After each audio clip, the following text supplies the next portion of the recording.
Welcome back.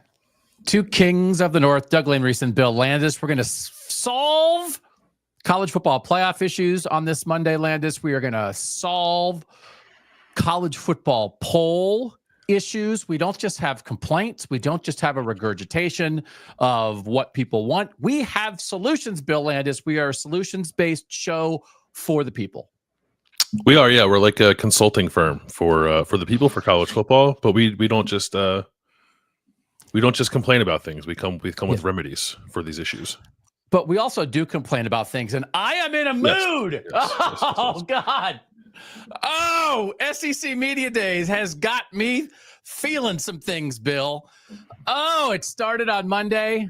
Greg Sankey, for those of you who like to speculate about super conferences, welcome to one. I am both aggravated and jealous because I hope and pray that next week when we are in Las Vegas for Big Ten Media Days starting on Tuesday, that Big Ten Commissioner Tony Petitti comes with something similar. Greg Sankey, the SEC Commissioner, also took a double down shot at Brett Yormark, the Big 12 Commissioner, like he's up there doing the thing, puffing the chest, standing up for his conference, and it makes my blood boil, but I would like the Big Ten to then make Southern blood boil the same way next week. Did you also notice that in his comment about the super conference, he threw a double shot at the Big Ten, I'm assuming, maybe the Big 12 as well, by saying that the SEC has common sense geography? Oh my God. Among the many things it can boast about. Yeah. He came ready. Listen, it's what it's for. It's what it's for. And he delivered. If you're looking for, and Paul Feinbaum called it a masterclass. He did. Which was just disgusting. But that's what it's for. And Greg Sankey did his job. And Tony Petitti needs to do the same thing in next week, I guess. What if next week, before Tony Petitti takes the stage on Tuesday, what if I walk up to him and offer him this crown and a sword? I can't take a sword on a plane. I can take a crown on a plane. Tony, wear this with pride as the commissioner of the National Championship Conference. Can we remind him that Ohio State, Michigan won the last two national titles? Do you think we need to, Tony, mention how the Big Ten won the last two? Would that help? I'll shout it. Would that help? He probably needs it. Yeah. If his speech is anything like it was last year, he'll need that reminder. So sure. Do you want to solve the playoff? Yeah, let's do it. I do get actually angry. I get do people think that I'm not real? Do people think that I'm an AI generated chatbot here to provoke the South? Do people not think that I think this? Am I faking it? Do people think I'm faking it, that I'm doing a bit? I'm sure some do, but I can promise those people that you're not. Yeah. I'm sitting on my couch with my three-legged dog, eating my yogurt and granola, and I am seething. I am so angry watching SEC Media Days. I could not fake my anger. I can't fake it. I think we can solve the playoff. Did you have the swords out? With the were you eating the yogurt with the sword? With the sword? Yeah. There it is. That would be, oh God, sometimes. Thank you for the reminder. That would be a good, I still have a list of commercials that I would like us to do. We're growing, we're blowing up, we're doing our thing. I would like us to make KOTN commercials. Like little 15-second things, like little joke commercials that we could insert in the show or put out on social media, that kind of thing. If you think a good commercial would be me licking yogurt off a sword, I'm here for it. Could be problematic. Yeah, might be a little. That's the red line trailer. Yeah. Right? Is that the thing? Watch KOTN Red Band, the KOTN Red Band trailer. Yeah. Oh, Doug sensually eating yogurt off a sword. Nobody wants to see that. Oh my God. That is a very specific demographic. I just see that guy eating yogurt off a sword. I didn't even know that I wanted that. We're going to go through what the SEC, the Big Ten, and the Big 12 ACC want from a playoff. Greg Sankey talked about it. He didn't dwell on it. The one thing I will say, Greg Sankey came out pretty robustly against eighth-year college football players.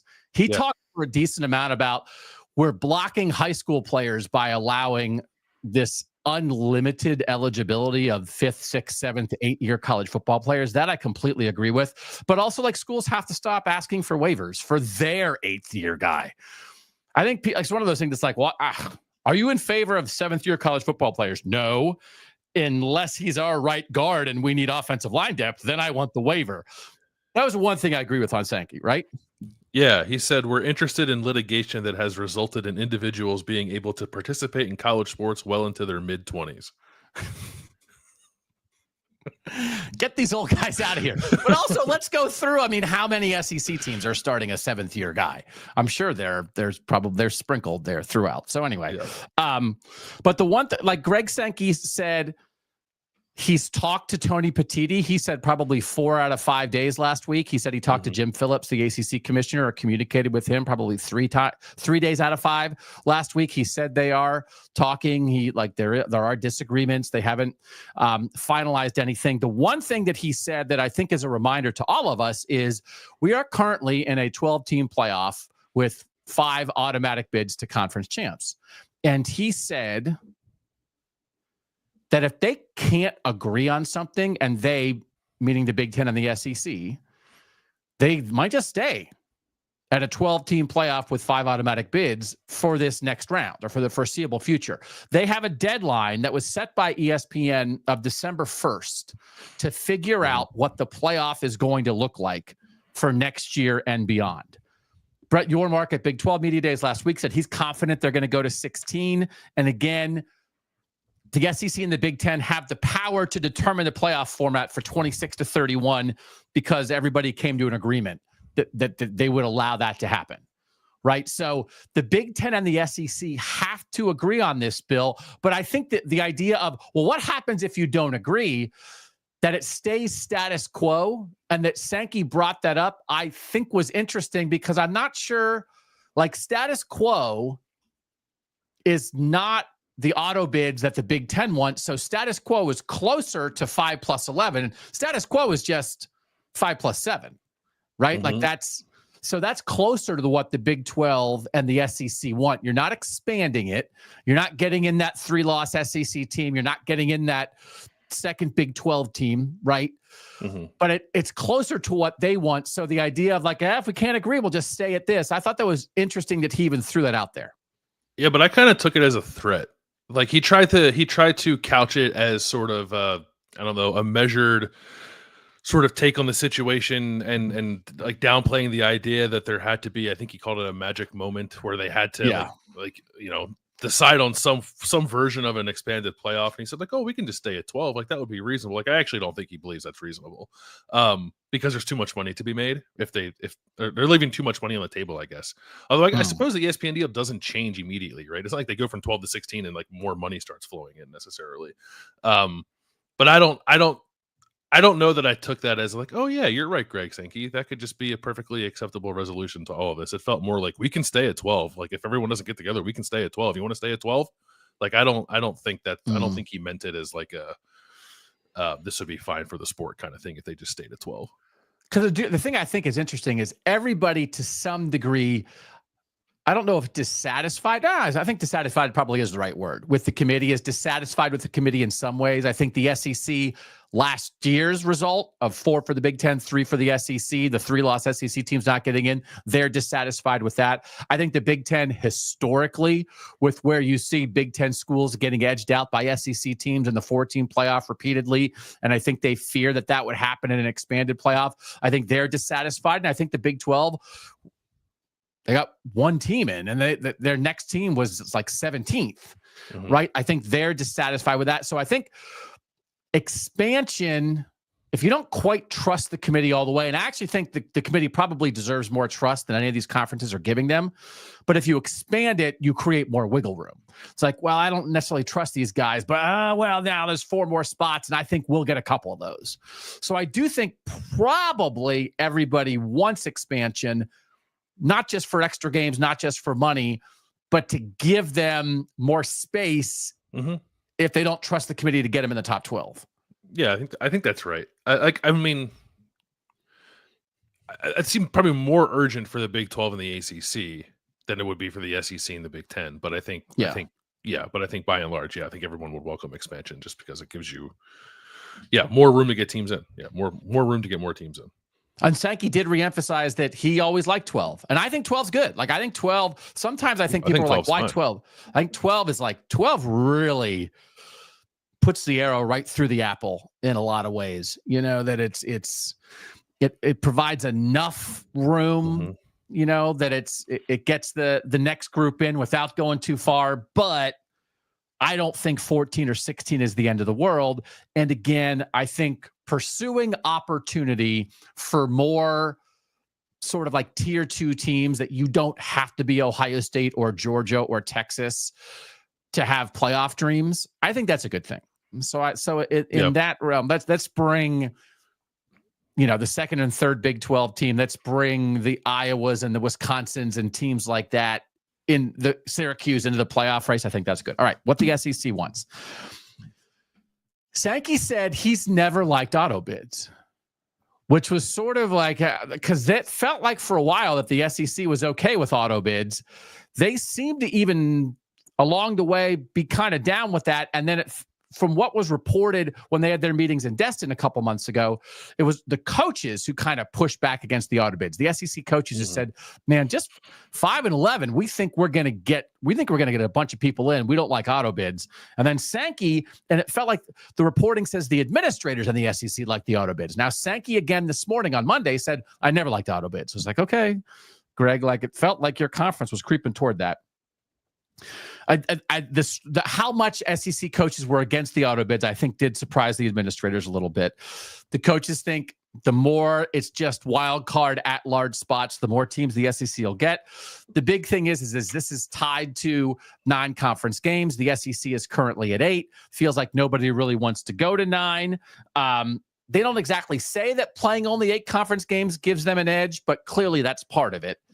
And it's weird. It does feel like the SEC, because they didn't get their way last year, actually probably for the first time in playoff history, that they didn't get the edge. And the edge they didn't get was a 3-loss team over a 1-loss team, or a 3-loss team over a 2-loss team whose second loss came in the championship game in SMU, which is really like 1.5 losses. Sorry. For the first time ever, they didn't get the edge. So they act like they're mad at the committee when I know they get every edge, that the bias that is in the sport creeps into that committee room. I'm not saying the committee is biased towards the SEC. I'm saying the sport is biased towards the SEC. Sure. The general consensus of the attitude of how people think about college football. So they act like it, but actually they know. And then they are putting the Big Ten on an island, that if they were kind of in on auto bids and now they're not, now the Big Ten really is by itself, because the Big 12 and ACC don't want it. And so now they're isolating the Big Ten, which is the Big Ten strong enough to stand up for that? Okay. What do we think of where the SEC is with its playoff hopes, which I think in the end are, we want to go to 5 automatic bids and 11 at large. That's what they want. And they want to do so while staying at 8 conference games. I mean, they seem pretty resolute in it, which is surprising. And it does feel like at the moment there's a bit of, I mean, that doesn't feel like, I think there is a coalition to push forward what the SEC wants. I don't know. It feels to me a little bit like, it felt to me like first of all, that the Big Ten and the SEC were in cahoots, and like clearly they're not, at least as it pertains to this. And then even if they weren't, that like maybe like the Big Ten was starting to assert a little more power than it had previously. And now it feels like we're sort of back to where the Big Ten is going to be put in a position to just sort of like go along mostly with the whims of the SEC, which are now sort of like the whims of the SEC pushed forward by the Big 12 and the ACC. So I don't know, like I actually, whether you agree with it or not, I feel like the SEC is in a pretty strong position here relative to the Big Ten to try to get what it wants ultimately approved. The difficult part of this is, I think, from a Big Ten perspective, which we'll get to in a moment, that their view on the playoff is tied to the number of conference games that everybody plays in the regular season. But Sankey said on Monday that he wants to get the playoff figured out, and then they'll figure out if the SEC is going to go to 9 conference games or not. And I think the Big Ten will say, well, no, you need to decide whether you're going to go to 9 conference games or not. And then once that's decided, then we'll know where everybody stands for the playoff discussion. But that is a power play, I think, by the SEC to say the playoff decision comes first. It is. And he also, I felt like he tried to position the SEC in only playing 8 conference games as a league that like still plays whatever, not the requisite number of Power 4 games, but like enough that it shouldn't matter that they play 8. I think he said like a good number of he said every team in the SEC played at least 9 Power conference games last year, which is true. I went through and looked it up. Then he said like a good number of our teams played more than that. It wasn't a good number. It was 3. It was 3. 3 of the 16 SEC teams played at least 10 Power 4 games last year. Florida played 11, which is kind of crazy. 14 of the 18 Big Ten teams played 10 Power 4. So like it's not the same thing. So like that's the argument to me that doesn't like if the Big Ten's coming at it from a different spot or like a different starting point than the SEC is. I understand that. But for Greg Sankey to pretend like it's not an issue, I find like wholly disingenuous. Even if you want to just say like our league schedule is harder than your league schedule, which I would also push back on. Saying like everyone in our league played 9 games, and like he said, like some conferences do and some don't. Everyone does. Everyone plays 9. Right. You're not special because you played 9. 10 of the 16 Big 12 teams played 10 last year. Right? You're playing 9 means you're still short of basically everybody else. So that. I didn't like that part of what Sankey said, I guess. But that seems to be the biggest hurdle, right? Is like they want to push that to the side while figuring out the playoff structure, and Big Ten wants to start with that. Yes. And I don't know that they're ever going to find a common ground there. We're going to get into this with the Big 12 a little bit too. When a conference commissioner says something at a news conference, check their math. 2 rules in college football. Yeah. Hugh Freeze, check his phone. Conference commissioners, check their math. Check his phone. They massage the truth on some things. And again, the point that is just, even if you are playing outside Power 4 teams, when you play an extra conference game, you are guaranteeing losses for your conference.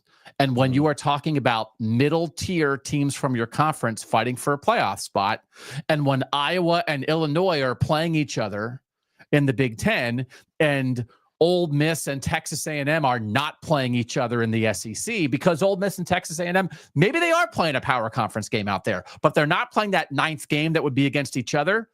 Then both Texas A&M and Ole Miss can win that game.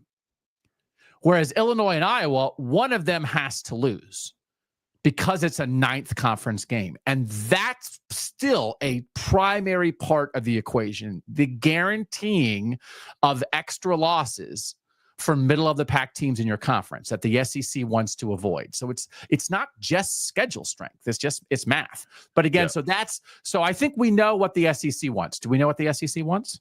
We do. Can I give you 2 more things that I looked up just because I did it and I don't want to waste the information?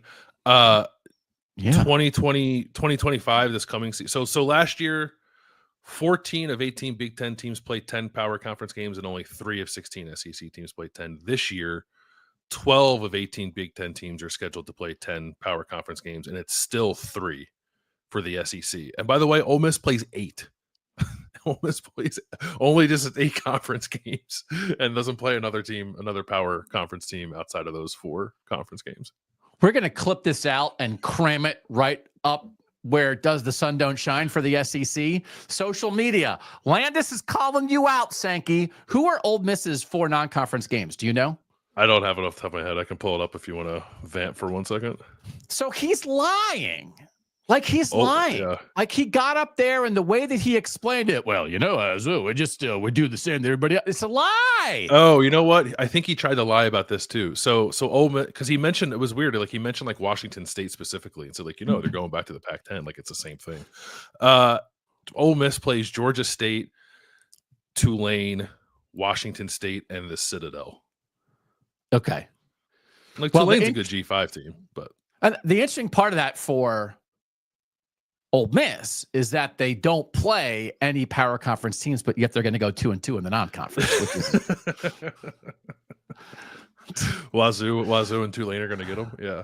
Donovan Leary, man, that the quarterback battle at Tulane is still a banger. We don't know who it's going to be. They got 9 transfer quarterbacks, but anyway, yeah. So anyway, can I say one other thing as we transition into the Big?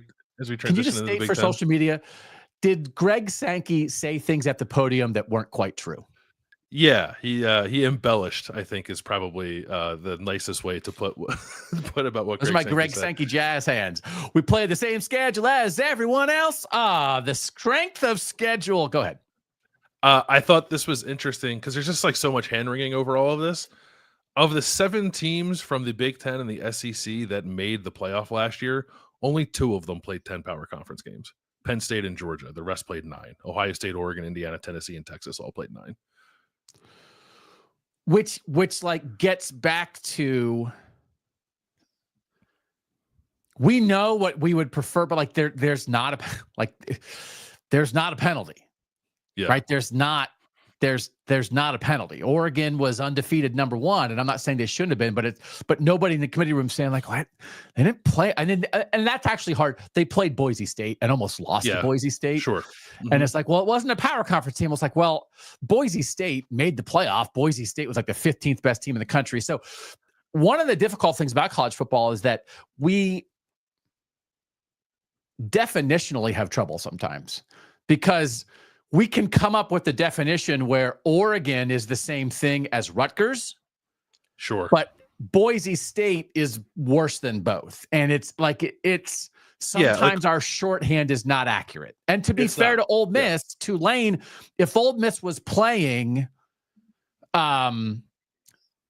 West Virginia, it'd be like, well, they're playing a power conference team. It's like, well, who's probably going to be better this year? Tulane's going to be better than West Virginia, right? So sure. Yeah, there's that. There's like Oregon also played Oregon State, which is like, to put Oregon and Indiana in the same conversation of, well, both these teams only played 9 power conference games. Well, Indiana played Western Illinois, right? Oregon played, right? Yeah, played Boise State and Oregon State. Yeah. So, but anyway, that's a difficult thing, which is part of the problem with the playoff in college football, that we are afraid. The sport is afraid to define teams in a lot of ways. So the only definition we have, and even the Power 4 thing makes people mad sometimes, right?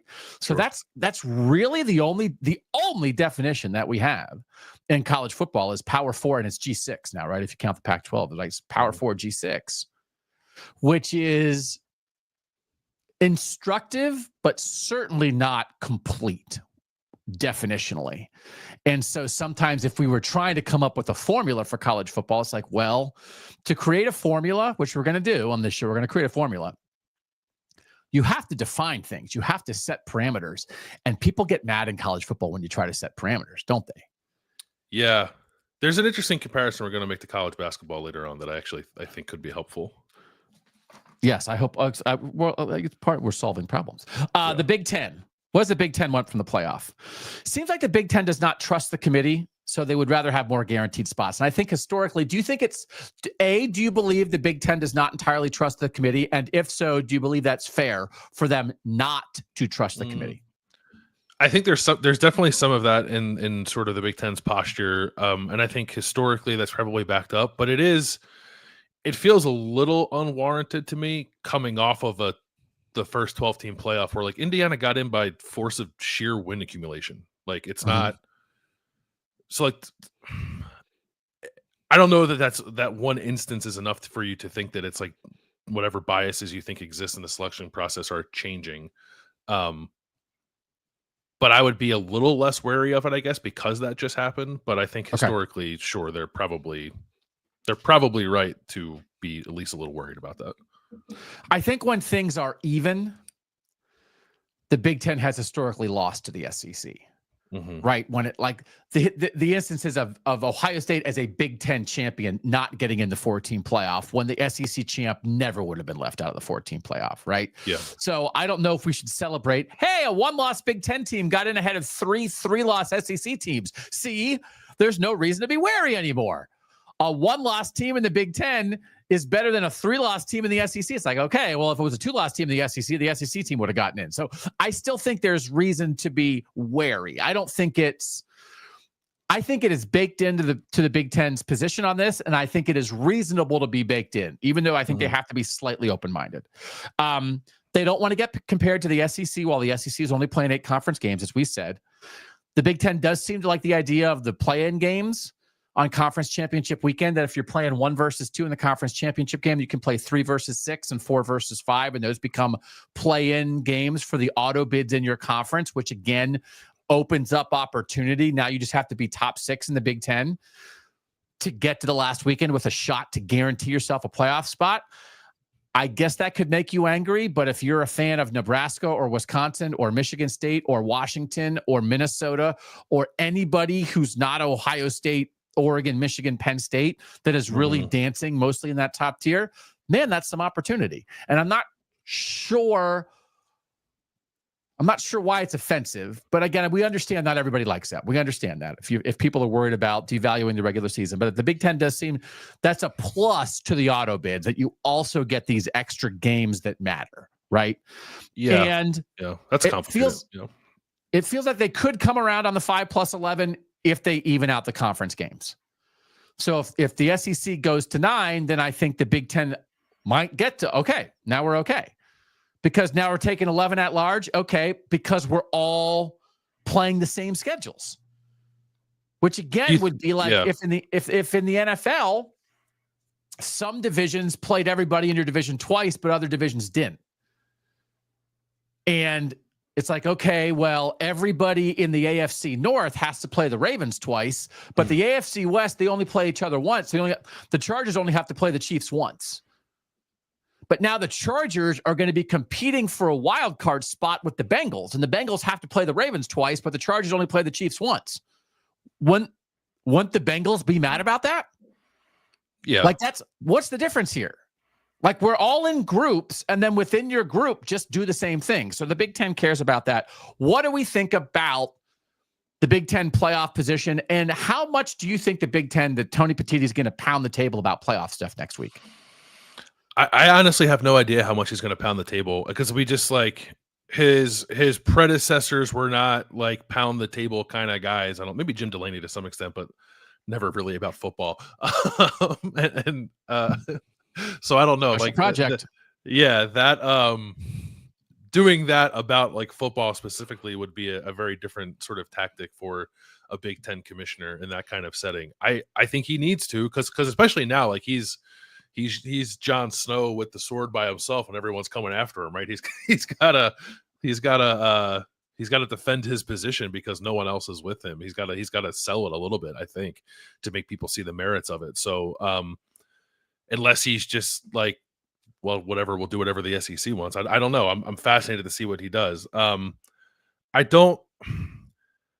see where the Big Ten's coming from with all of this. I don't love like some of the motivations necessarily, because I think I'm a little less down the road than you are, I guess, on like the bias that exists with the SEC and the Big Ten and the playoff selection. Like I don't think that's so much of a concern that you should like base your entire sort of premise on it. And I don't like the motivation for like the 3 versus 6 and 4 versus 5 games, like this, like extra TV property or whatever, like being the sole reason why you would want to do something either. So, not to say it doesn't make sense. And of course it would make a ton of money if they did it. And we all know the Big Ten's good at that, but I don't know that, any of what the Big Ten is sort of standing on actually like serves college football. It just sort of seems like it serves the Big Ten. And I don't know if that's like the proper place to come from. Would you pick 5+11? Are you in on 5+11? Yeah, I would pick 5+11. Okay. We'll get into some of the solutions here in a minute. So I think, do we have a handle on where the Big Ten is? Mm-hmm. Okay. What the Big 12 and the ACC want. The ACC media days are next week also. But I think it seems like at the same time as Big Ten, because why would you want to carve out any time for yourself? Yep. Brett Yormark seems to like, I mean, it feels like they're in the same position here. Brett Yormark, again, Big 12 media days last week, the commissioner there, pretty sure the ACC agrees. And they've indicated that with what they want. The main idea seems to be not codifying anything with auto bids that puts the ACC and the Big 12 as lesser. And this really is something for a lot of people. I know there's a Twitter account I follow, Jack Trice Mafia, which is an Iowa State Twitter account. They had a really funny tweet today. Yeah. About that. They're good. I've corresponded with, and like, they're very, very big on this. That as soon as you say, like, we admit we get 2, the Big Ten and the SEC get 4, you're like signing your death certificate by admitting that you're lesser. John Wilner, West Coast writer, San Jose Mercury News and other places, who's been a great college football writer, was very strong on this. I'm quoting him. I paid for the Mercury News. I subscribed so I could. How the Sharks doing? Full column on this. Sharks. Nikolai Habibulin. He's doing great. Is that a guy? I love Nikolai Habibulin. Yeah, that's a great pull. Yeah. Wasn't he in the Sega Genesis like 1998 game? I think my friend named his dog after Nikolai Habibulin at one point. I think that's possible. Hobby? I think that's right. The dog's name wasn't Habibulin. I know that. Quote John Wilner, under no circumstances, none zero zip can your mark support a CFP model that classifies his conference as inferior. That would, in a formal binding document, acknowledge the Big 12 as something less than the Big 10 and SEC. Admitting to second-class status before the first kickoff of the first game of every season, well, that's something far worse. That does immeasurable damage to your brand, your credibility, and your very existence. The 4-4-2-2-1 model would be the end of the Big 12 and ACC as we know them. I disagree with that, but I guess I'm trying to understand the argument. For a long time, I didn't even understand the argument. Do you understand the argument that putting it in writing, we are lesser in writing, somehow is far worse than the current reality, which is the Big Ten and the SEC get to pick the playoff format. You gave that away. And everybody has eyes. They know who's in the ACC and the Big 12 and who's not. And it is no offense to anyone, but it's reality. But do you agree that putting it in writing compounds everything immeasurably? Not immeasurably, no. I get it. I think I probably agree with it, but the thing for me is like, so you put it in writing, right? And then I think very quickly you can see like, well, the Big 10 is suffering, or Big 12, excuse me, is suffering in recruiting because there's this sort of like not preconceived notion, the reality of how it is viewed compared to the Big 10 and the SEC. Maybe you have a harder time hiring coaches and maintaining staff because those people want to go to the place that gets more playoff bids. And like in the moment, you don't want to sign up for that. But then when you're 5 years down the road and a 5+11 and the Big 12 only has one playoff bid every year in that, like you're in the same position. So, and you're still fighting the same optics. I guess it's the hope, right? I don't know. And I guess that can be powerful. Like the hope that there's a year where the Big 12 really spikes and gets three teams in. You don't want to be sitting there thinking like, man, we should have 3 or 4 teams in, whatever you think of that reality. Like if you don't want to put yourself in a position where you can't get more than 2 in on the off year, though you might have an opportunity to actually put more than 2 teams in. So like, I get it. But I just think like historically we've seen, and I assume most people logically would assume that in the future, like it's going to be hard for the Big 12 and the ACC to have more than 2 teams in most years. So why not take the automatic 2? And by the way, there's 3 at large. So it's not only 2. You're not guaranteeing yourself only 2. If there's a banger third team in the Big 12, they'll get in. It's more like 2 at large though, right? Because one of those is Notre Dame. That's true. So still, but there's still, it's not guaranteeing only 2, right? It's guaranteeing 2. It's not guaranteeing only 2. Only 2. Yeah. Brett Yormark he's very big. We want to earn it on the field. And again, Greg Sankey made fun of the fact that he said we're doubling down on 5+11. It's one of those things the SEC and the Big 12 agree. And Greg Sankey still made fun of Brett Yormark today. I don't understand like some of what Greg Sankey's doing. Because he's up there like trying to make jokes and no one's laughing at him because he's not funny. But like at the same time, he's like making fun of Brett Yormark for doubling down on the stance that Greg Sankey is championing. Like I don't understand it. Just like Greg Sankey just seems like kind of an a-hole to be honest. Yeah. But he's their a-hole. That's the thing. It's like sometimes don't you want your own a-hole? And probably only one.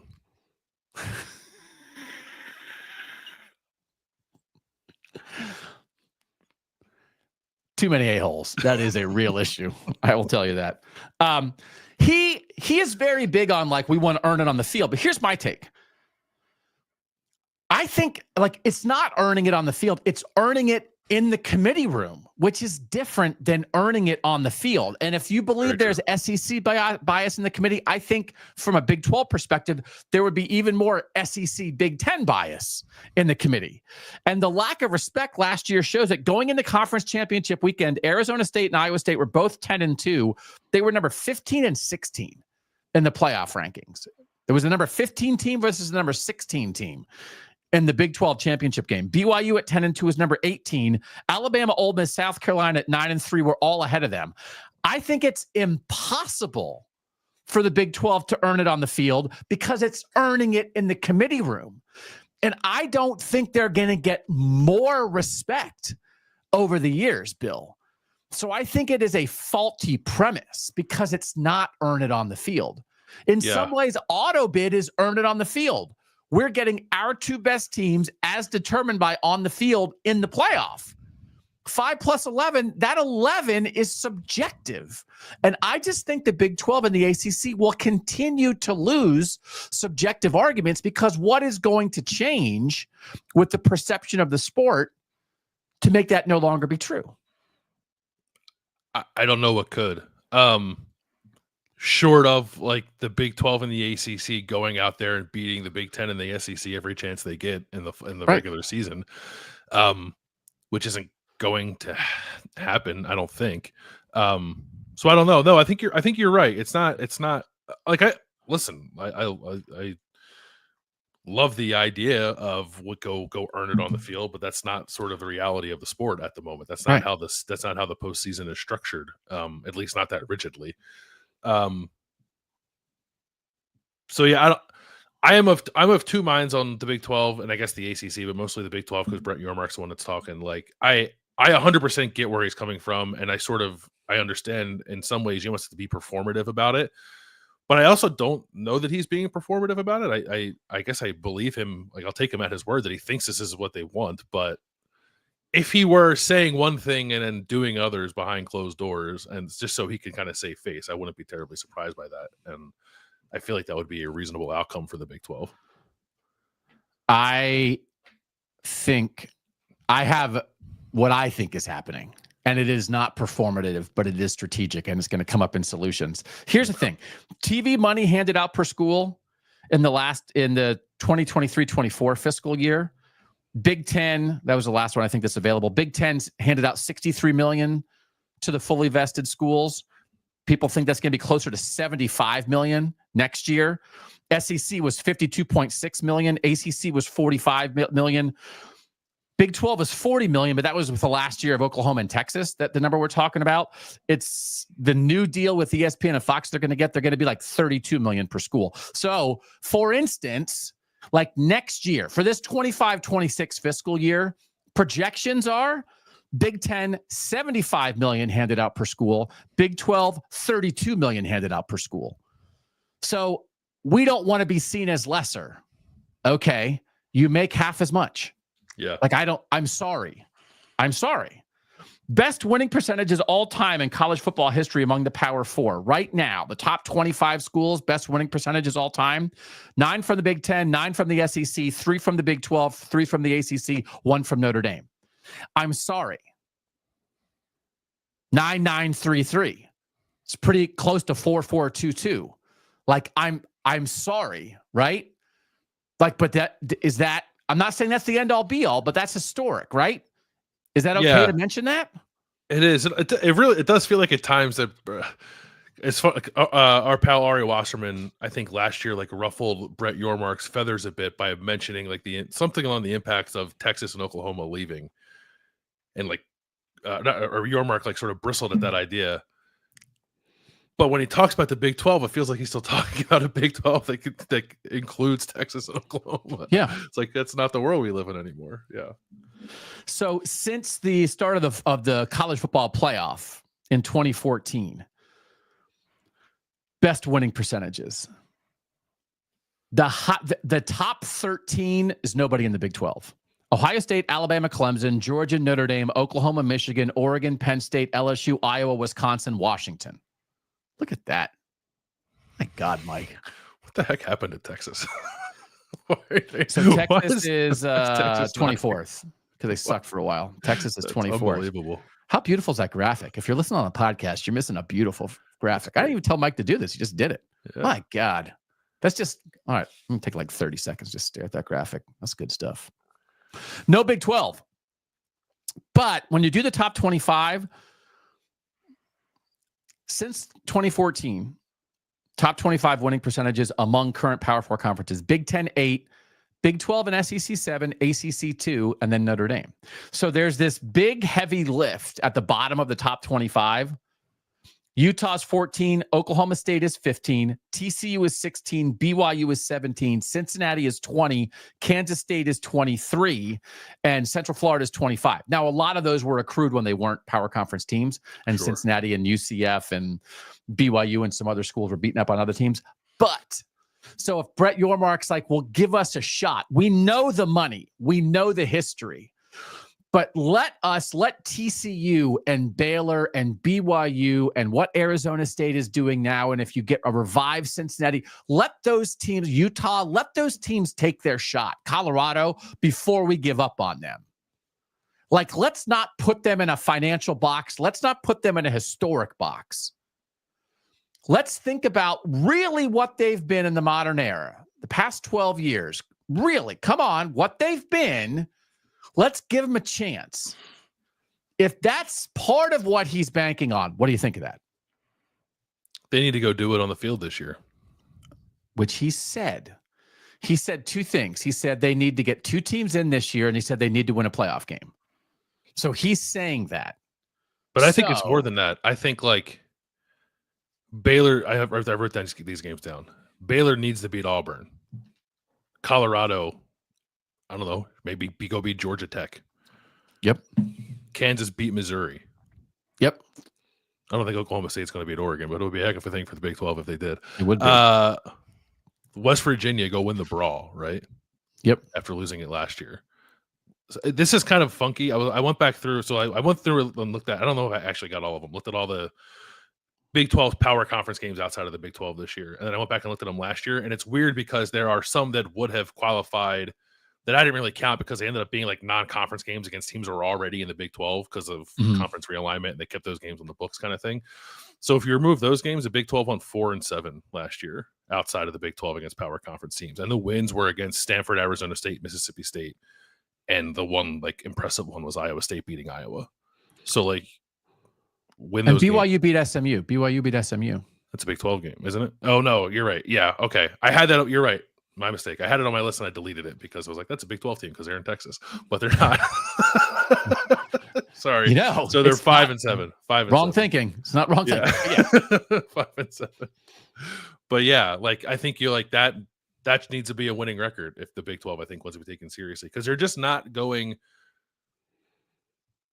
You're not going to go through a Big 12 season with like a bunch of banger conference games and then change people's minds on how good your conference is.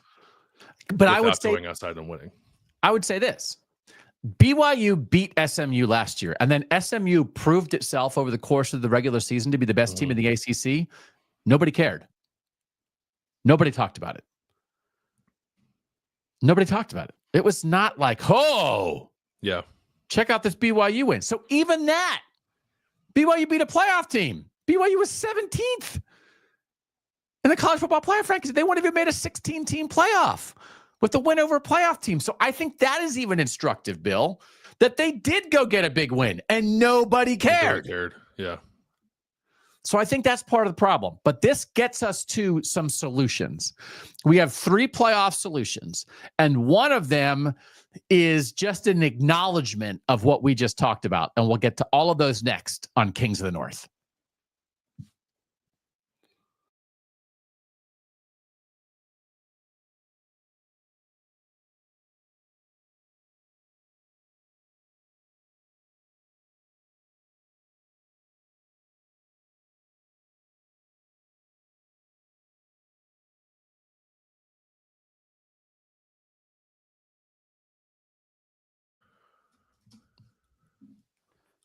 Doug Lesmerises and Bill Landis back. Big Ten Media Days next week in Las Vegas. We will be there on Tuesday, Wednesday, and Thursday. Bill, the special thing is coming, correct? It is coming. Yeah. Also want to correct myself. It was 5 and 8 because I also didn't count SMU on TCU schedule. TCU lost to SMU.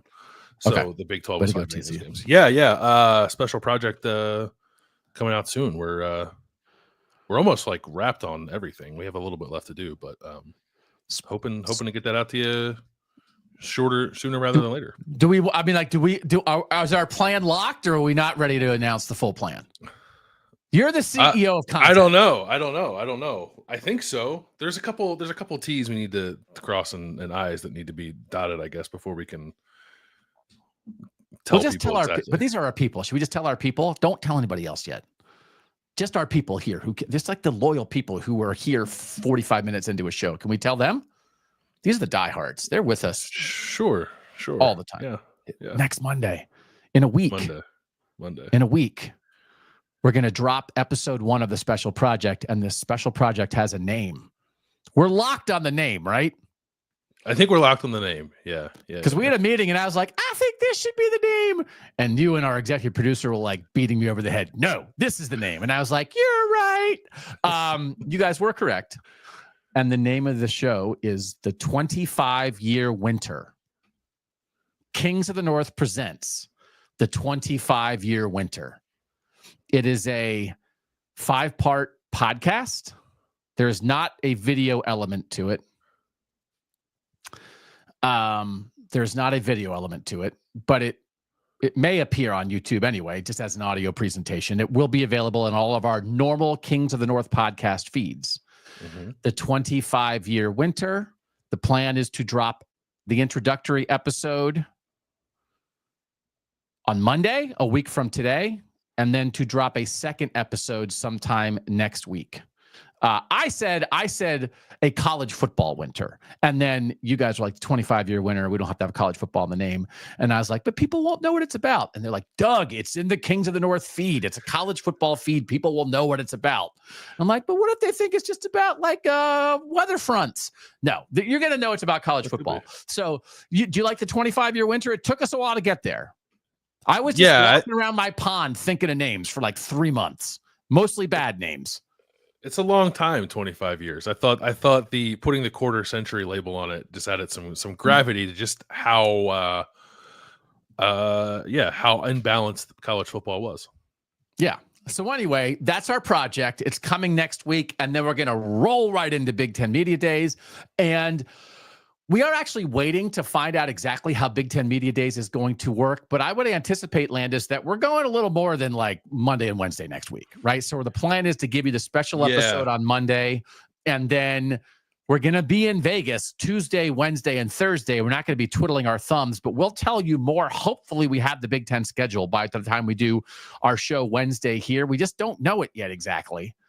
We don't know the exact, we know that teams, it's 6 teams per day, Tuesday, Wednesday, Thursday. We know which teams are talking which days. We just don't have the exact timing of who's talking when and when we may be live and when we may be doing recorded things. And we have to get that worked out. We don't know it yet. Plus the time difference too. So, there's a lot to, I think what we can say is that we were planning to have a show every day while we're in Vegas, whether it's live. And I guess we would probably strive to still have it at noon, even if it doesn't quite work with the Big Ten schedule, just because we want to remain consistent there. But it may not be live, I guess, is probably the biggest difference. Yeah, we got to figure out, because we want to talk to as many people as possible. We're going to chat it up, but we're going to be doing interviews and doing a show. So anyway, hang with us next week. We'll hopefully have a better plan to tell you this Wednesday of what next week is going to be. But what we think next week is going to be is episode 1 of the special project on Monday, episode 2 of the special project on Friday, and in between Tuesday, Wednesday, Thursday, lots of stuff coming from Vegas. Is that fair to say that's what we're anticipating? That is what we were hoping to do. Yeah. What do we know? We're just a couple of guys talking ball. Solutions. Tell a friend, like, subscribe, drop a review. Thank you for being here. We're nothing without you. Number 1 to a solution here is a huge season from the Big 12. this officially is my theory. I think Brett Yormark is buying time and waiting to see how this college football season unfolds. And the longer he can push back the playoff decision and that final solution, if the Big 12 is standing up during this college football season, they will be making a stronger case. And maybe you could get to a point where, what if you could get to somehow like 3 auto bids, or that it's 2 auto bids for the Big 12, but if they have 3 teams in the top 15, the third team is guaranteed, or something, right? That maybe, do you believe the Big 12 could strengthen its position, and that he is saying these things now, coming off a season where they got 1? But if they back it up on the field, if Texas Tech takes the oil money and Cody Campbell's money that everyone's talking and writing about and does something on the field, if Utah bounces back, if Kansas State stands up, if Iowa State runs it back, what if the Big 12 all year has 3 of the best 10 teams in the country? Do you think that actually would change anything about the way the Big 10 and the SEC are thinking or talking about the future of the playoff?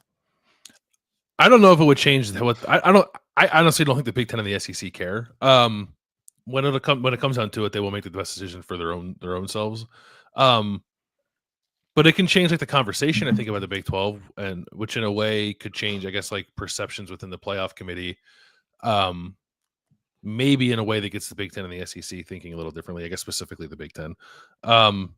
So possibly. And I think there's reason for that, right? Whether you're emboldened by like what Texas Tech is doing with the NIL stuff, BYU maybe to like a similar extent. The fact that like people think Utah's back, right? I think there's a lot of things there you could, and this actually clarifies for me why they didn't do a preseason media poll, because it wasn't that the preseason media poll hurt Arizona State, it's that it hurt the Big 12, because the team that was picked last winning the Big 12 makes everyone think the Big 12 stinks. So now if you don't have that, then you can just sort of let the season play out, and there were no sort of like preconceived notions about the pecking order in that conference prior to, so you can just kind of pound your chest about who's good and not worry about who rose up or who's bad. I got some lies about that when we get to the poll discussion. I got some facts to throw into that conversation. I think, I have now come around on the idea that this season for the Big 12 is more than about this season. Yes. That it could affect the future of the playoff. And again, I think your point, the SEC and the Big 10 don't care, is probably right. But I think the way the season unfolds may shift what the Big 12 says it wants. And if it goes kind of poorly for the Big 12, Yormark, I think, could come around on auto bids. And now he's on the Big 10 side. If the Big 12 is rocking, and we think we can get 3 every year. This is the new world. BYU and Texas Tech and other teams are going to work NIL. Then they go on the SEC side. And I do think, as much as the SEC and the Big 10 don't care what happens in the Big 12, if the Big 12's opinion about the future of the playoff is shaped by how this season unfolds for them, that determines whose side they're on. And that could matter. Are we back in the Big 10 and auto bids? Or are we back in the SEC in 5+11? Because then you put the other side on an island. I suppose. I guess I need to know more about the machinations of like how this ultimately gets decided. Because does it matter which of the Big 10 and the SEC has the other conferences like in their court, when it's still the 2 of them that has to come to the agreement anyway? I think it just is more like, while the SEC and the Big 10 are talking, one of those 2 sides can say, well, these guys agree with me. Yeah. And then if that is even 10% of wearing the other side down, I'm like, fine. Right? Yeah, now, I don't know. So. Yeah. But it's like, if 2 people are in charge and they have to agree, how do you break that stalemate? Who else is with you? We know who's going to win that. who else is with you could matter a little bit. So I do think the Big 12 season could matter here. The other thing that I'm curious about is there's been this stuff in the news. We don't get into it here because we like talking ball. It's not what we want to get bogged down in. But the idea that this new clearinghouse for NIL deals, anything over $600 has to go through this clearinghouse. And the reports are that they are rejecting anything that's not an actual endorsement. Mm-hmm. Anything that is NIL, that is boosters handing money to players, i.e. what Texas Tech is doing, they're rejecting. And now people are fighting back against that. And everyone's like, oh, it took only 14 days and the whole thing blew up. And it's like, okay. Sankey also said that today, which again, I kind of agree with, which is like, it's not broken, but it's like, we're figuring stuff out. Mm-hmm. And there's messy parts. So yeah, it didn't work instantaneously. But also the thing I don't like in reporting on this is like, well, something happened. Well, the lawyers are mad. And that like the lawyers are mad is the end all be all. Of course the lawyers are mad. The lawyers are always mad because they want every player to get $10 million. And there's no, like, you can't regulate anything because college football can't have rules. So get back to me when lawyers aren't mad. Lawyers are mad is not a story. And lawyers are mad does not mean the thing doesn't work. So, like, let's just, the lawyers, yippity yap, yap, yap, yap, yap, yap, yap, yap, yap. Lawyers. Bill, lawyers, not you, Bill. I'm billing. No, I know. Yeah. Lawyers are mad. Lawyers are talking. And the story should just be lawyers woke up this morning. Yeah. Yeah. Lawyers exist. And everyone's like, well, lawyers exist. I guess college football can't have rules. Yeah. Well, maybe we can figure it out. But if it complicates, like, because we think when we talked about like the North being like Texas Tech's activated, like BYU might be activated in the NIL world, right? So everybody, if you're activated and your donors are activated, but now those deals are getting struck down, that changes things. So I'm also very curious, like if Brett Yormark is going to fight for those deals to be allowed, because that to me, historically, it's not on your side. Financially, from TV money, it's not on your side. Where can the Big 12 find a way? I think where the Big 12 can find a way, and it's not like necessarily they're going to have a bunch of major corporations coming into Lubbock, Texas, and Provo and Salt Lake City and Morgantown, right, to strike deals with these guys. But if you can activate your donor base, and whether that's Texas Tech or BYU or Utah or Arizona State or wherever, that is a path. I think that's a path for Big 12 competitiveness, is it not? But if they're striking those deals down, that's bad for the Big 12. I think Yormark should be fighting that front as well, right? Like, let these deals through. Yeah, if it becomes more about just sheer revenue and legitimate sponsor or whatever ad endorsements, then yeah, I think. I don't know. I guess there's always ways around it. Like Cody Campbell at Texas Tech can just have the most robust team of guys endorsing his oil business than anyone's ever had, I guess. But I don't know. I don't know if that would pass the sniff test. It doesn't. I mean, that's the point. What the reporting is, like, people are saying nothing's passing the sniff test. But I don't know. But then, but then the Texas Tech still got that offensive tackle, Felix Ojo, right? But for either all of their revenue sharing money, which doesn't seem like is the case, or outside money that's probably not Felix Ojo pumping up someone's car wash. Right. So I do think that was a little bit of a revelation for me. Is Yormark slow playing this a little bit to see how the Big 12 season unfolds? I now think that might be in play. Do you think that might be in play? Yeah, I could see that being the strategy. Okay. And I don't know. It's funny, we talk about the Big 12 so much and like hardly mention the ACC, but they're sort of silent. But I guess the ACC would be in a similar position if they're backing the same play. The state, like if they're saying like 5+11, let us earn it kind of thing, then I would say that the season's just as important for them. It's just weird for the ACC because what happened to the Big 12 losing Texas and Oklahoma hasn't happened to the ACC yet. But everything that came out from the lawsuit seemed like, you look at the buyout and everything, and everyone seems to think like 2 years, Clemson and Florida State are going to leave. So then the ACC would be in the same spot as the Big 12 is now, which is parity, competition, excitement, but you lop off the two big time programs, and then what, right? So it's a different spot right now. Okay, these are the two things that I think are actual solutions that are maybe a little bit more within the control of the sport. I have maybe officially come around on, I think we have to get to where teams are playing the same number of conference games. It's insane to me that this is not the case. And as it turns out, everybody plays 8 except the Big 10 and the Big 12, Like all the group of 6 conferences all play 8. Mm-hmm. It's just the Big 10 and the Big 12 playing 9. So like the Big 10's trying to get everybody to play 9. What if the Big 10 gave up and went to 8 themselves? And that's how you get to an even playing field here. The Big 12 and the Big 10 go back to 8. And then as part of this, because part of it is you're losing some TV content, people might be mad, but we've talked about this. Big 12 and Big 10 go back to 8 and we do the challenge. We lock in the challenge. So your 9th game, instead of being a conference game, is SEC versus Big 10, and it's ACC versus Big 12. And now everybody is playing 8 conference games, a challenge game, and then you have 3 games left. And then with those 3 games, maybe you can play 2 easy win-bye games, and then a local rivalry, like you save Iowa State, Iowa, you save the brawl, that kind of stuff. If you want to play 3 easy games, okay. If you want to go out and play another non-conference banger, a national game, great.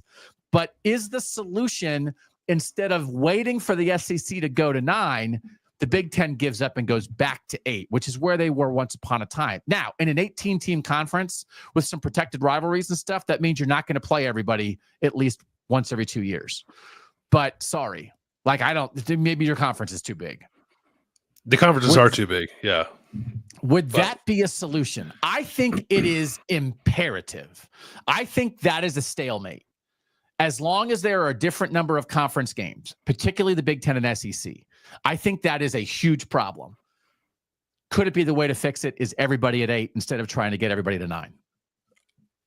Yeah, it could be. I mean, I just think there should be uniformity in the number of power conference teams you're playing, whether they're conference games or not. I don't know that I particularly care. Do you buy the math? I mean, I just think that math of when you play conference games, you're guaranteeing a loss for one of the 2 teams is a huge part of this. I think that is not extraneous. I think that is primary.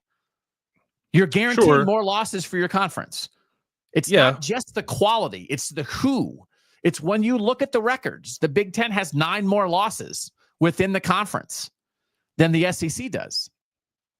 Yeah, no, that makes sense. I think that makes sense. So make it whatever, 8 games, 9 games, and then everyone still has to play 10.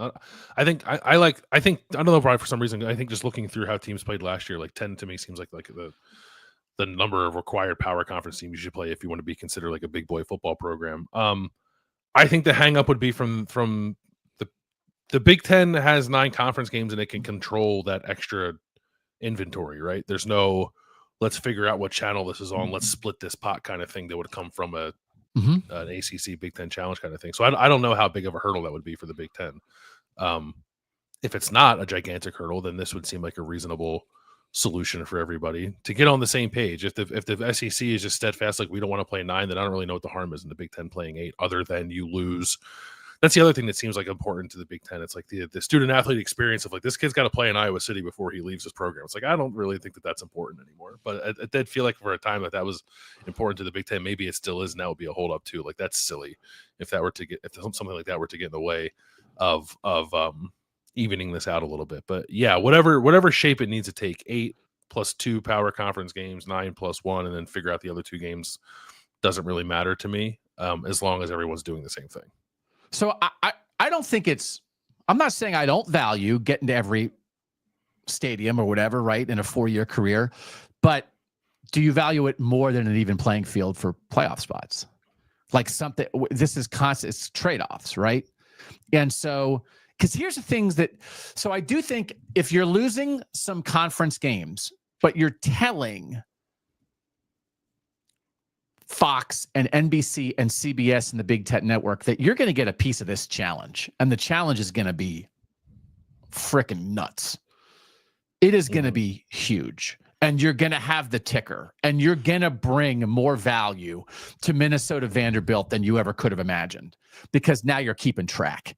And now everybody in the Big Ten is going to be watching Minnesota Vanderbilt because they want to win for the Big Ten in a way that maybe people weren't as interested in Minnesota, North Carolina on Thursday night last year. I don't know what that rating was. I imagine Minnesota Vanderbilt, that's part of the SEC challenge, will do a better rating than Minnesota, North Carolina did. So what do you do? What do you mandate for the 2 extra Big Ten teams? I don't know. I don't know. I mean, I think you could pull in, the SEC could maybe pull in the Sun Belt or Conference USA or somebody and say, like, do you want to get like the champs of Conference USA and the Sun Belt the previous year come in and play? I don't know. It shouldn't be a holdup. It's not a reason to stop it just because it's 18 versus 16. So you can figure it out. But I think the challenge can satiate the TV partners for the conference game that you're losing. And then if what's mandated is 8+1, so that's 9. The other 3, now it's just, you have to do something within the committee to make strength of schedule matter. So, and then I know what people have talked about, like if the Big Ten, when we talked about the Big Ten staying at 9 and doing the challenge, now Iowa has 10 guaranteed games. And now Iowa also is going to play Iowa State. That's 11 locked in games every year. I think people were worried that if you do 9 conference games and the challenge, you're threatening Cyhawk. You're threatening some of those games, right? So if you go back to 8, I think you open up some stuff over it. The bottom line is, I think you have to get it even. So if the SEC won't budge, do you budge? Do you think it has to be even? I think it has to be even. And I think the Big Ten believes it must be even.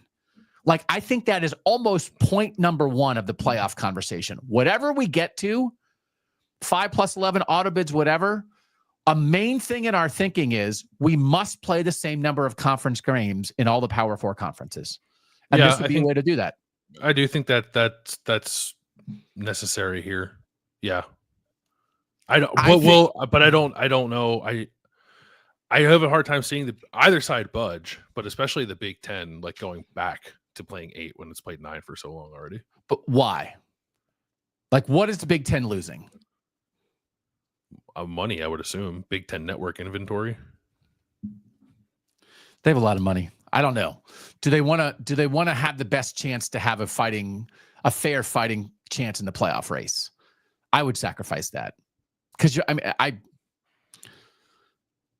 would also do the challenge. Like, the challenge is like we find out in February who's playing. All you know, and it's not hard to do. You just tell people, are you home or away, and what weekend you play, right? Mm-hmm. So if you do the challenge, and if you're doing a 16-game challenge, and you want to do 5 week 1, 5 week 2, and 6 week 3, which probably makes more sense than trying to do all the same week, right? Wouldn't it be crazy if they did it all the same week, though? And then you just know you're playing week 2 and you're on the road. And then you pair it up, right? Then you figure it out. So it's not, maybe it's like, well, Georgia has a home game in week 1 and Ohio State has a road game in week 3. So Ohio State's not going to play Georgia or whatever, but like you can figure it out. And wouldn't the SEC, like to go back to my previous question, wouldn't the SEC say you're making all 16 of our teams play a Big Ten team and you're not making all of your 18 teams play an SEC team? Is that for real? You think that's a holdup? Like, okay, so UCLA and Rutgers don't play? But it's not always going to be UCLA and Rutgers unless you mandate these are the two. Purdue and whoever. Rutgers aren't part of this because you play it, but you're not going to. I mean, the TV networks. If you're going to do this, you're not going to be like, I guess Oregon's not part of it this year. That's no way that's going to happen. So it's just the bottom third. You rotate in the bottom third. Who's not part of it? Sorry, but also again, like you can't. I don't think we can like throw a roadblock in front of this because the Big Ten went to 18 teams. Like, oh well, we can't do the challenge. You got to figure it out. Don't you have to figure it out? I think 8+ the challenge is an answer here. Figure it out. Will they? I don't know. No, they have to. Yeah, they're decision makers. You're paid zillions of dollars. They make $4 million as a commissioner. Figure it out. I think 8+ the challenge is an actual solution. Do you agree that's an actual solution that would work, and also you could imagine them getting to it? I think it could work. Yes. I have a harder time imagining them get to it. Okay. Just because I think there's too much stubbornness on both sides. Okay. Well, when we get Petiti on the show next week for a one-on-one, I'm going to give him the 8+ the challenge and why it can't work. Why can't it work? And I'm sick of excuses. You have to give the give and take. You blew up tradition to put Rutgers in the league. Like, you give and take all the time, right? Like, figure it out. Do you think it'd be good for college football? 8+ the challenge. I think it'd be fun. Across the Power 4, 8+ the challenge, and then you have 3 games to figure out whatever you want to do. 8+ the challenge for everybody. Do you rotate the challenge? Is it always Big Ten, SEC, 8, and always ACC, Big 12? I think so. Yeah. I don't think you can rotate it. I mean, just no offense. Sorry again to like smack everybody across the face with reality, but I just don't know that people are here for the other version of it. But you know what I am here for? BYU Clemson. Florida State Colorado. Yeah. Iowa State Miami, which played in a bowl game and was a banger. Like, are you here for that? I'm here for all of that. And I'm here for Pitt, Kansas State mattering in a huge way. I'm here for Boston College, West Virginia. Like, let's go. And it matters. And it's for a point in the challenge. 1,000% here for it. Okay. Here's the last thing. Putting a computer in the process. No one trusts the committee. Do we need a computer back as part of the selection process or as the selection process? The biggest problem with the computers in the BCS era is that they were outside computers. Nobody knew the formulas. Nobody checked the formulas, and nobody checked the data input. And if for all those people who were doing those things on their own, if their 14-year-old kid accidentally input Washington instead of Washington State, nobody knew it. They outsourced picking a champion. This multi-gazillion dollar industry outsourced it. So, I hate computers. I hate robots. I hate AI. But if you create a thing, why are you outsourcing it? College football. It's so stupid. My God, it's stupid. So now they finally stopped outsourcing it, as they did during the BCS. We have all these pollsters we don't trust, or we have computer systems we know nothing about, and they pick a champion. Oh, well, who are we? We're little old college football. We can't come up with our own thing. They came up with their own thing. Should a computer be involved? The committee wants to be guided by data, but having gone through that mock process many years ago myself, you still can pick and choose the data that you want to rely on the most as an individual committee member, right? They give you, it's almost too much data. And the data can be conflicting, and they have a proprietary strength of schedule that they use. What if there was a computer model similar to what high school football does in a lot of states, where you create the formula as the college football playoff selection group? You create the formula. You decide how to value strength of schedule. You make a transparent formula. Now, for instance, in the state of Ohio, the high school formula, it's like, well, a Division I win is worth this many points, and a Division II win, a Division III win, a Division IV win, Division V win, whatever. And then also there's points on what you did against an opponent, and also like your opponent's opponents, right? So if you're going to do this, you have to be honest with yourself that a game against Ohio State is not the same as a game against Purdue just because they're both in the Big Ten. And a game against Alabama is not the same against a game against Kentucky because they're both in the SEC. So you would have to find a way to evaluate what a win means, right? But what you can't have is no recruiting rankings in this.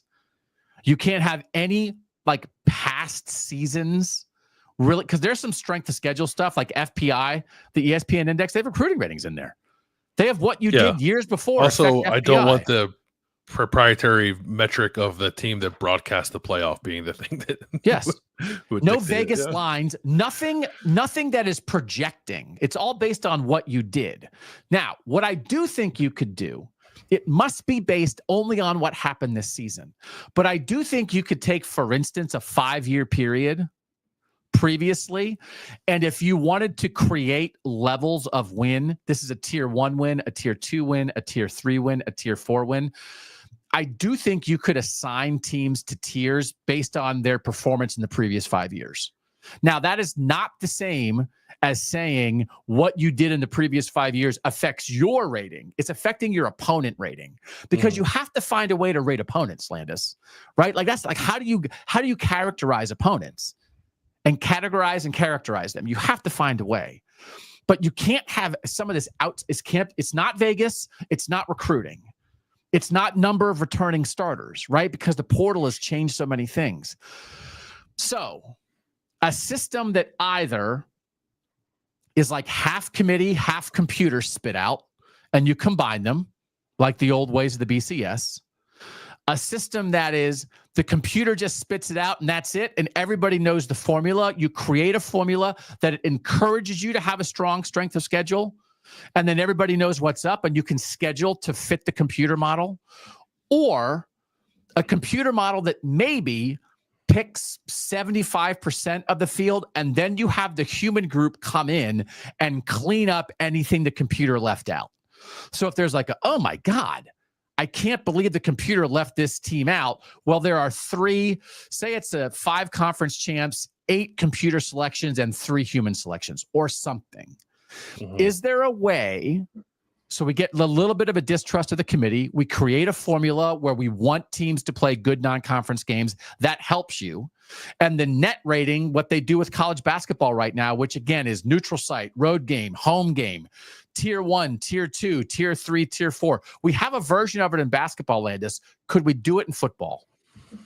Yeah, I wouldn't want the computer making the field. Because you would not. No, I don't want that. No. I'd rather trust. Computers. I'd rather put it in the hands of the flawed human beings than have a computer determine who gets in the field. That's not to say, like, I think we could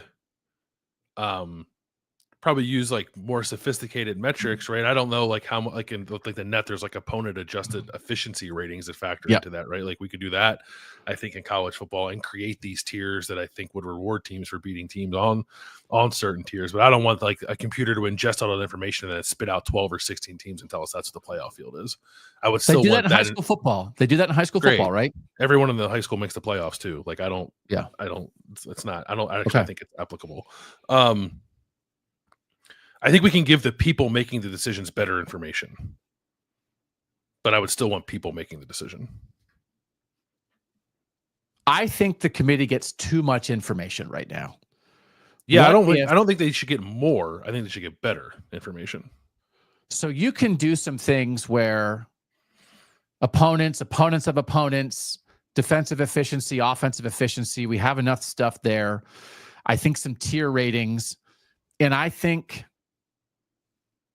See, the problem is if you do have sort of a singular computer model, this is the College Football Playoff Committee computer rankings, and then they guide the committee, then someone who's 11th in the computer rankings and doesn't make the field is going to be mad, right? So it's hard to have computer rankings that are sort of definitive, like a single computer model, because I think that's what they're afraid of with the data. If you lean on any piece of data, then it's like, well, I was this high in the data. Why didn't you put me there in the actual rankings? It's like, oh, we use 40 different pieces of data. And then it's a deluge. And they don't even know what they're talking about. I like the idea of this is our metric. This is our proprietary metric where we decided what matters most to the sport.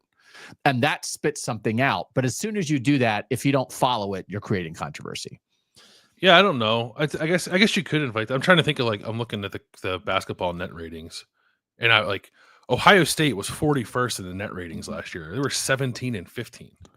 Right. It's like, so like, I don't, and they didn't make the field, and they shouldn't have made the field because they were 17 and 15. I don't care what your net rating is, but like, and I guess nobody around Ohio State basketball is like, we were 41st in the net ratings. How dare they not put us in? Yeah. Okay. Do you think the net ratings are a model then? Like it is a singular, definitive way of evaluating college basketball teams, and it's still not the only team sheet though, right? It's the number one guide. It's the number one. Is it not? Yeah, I think so. Yeah. But it's not the only guide, and then people synthesize the information with net rating as a major part of it. So could we get to would you be happy with that? College football net ratings, they'd call it something else because net's basketball. College football ratings. Oh, we know what the rating is, but then we understand that the committee is using that, but is not beholden to it.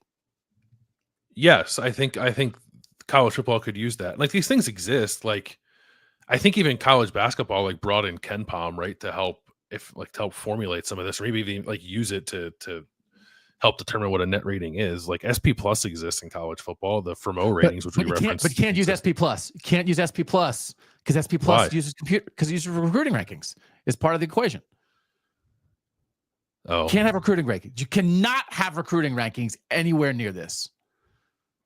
You can't. Yeah. It's not fair. So, but there's no roster building anything built into the NCAA metrics, the basketball metrics that they use. I don't know. There can't be.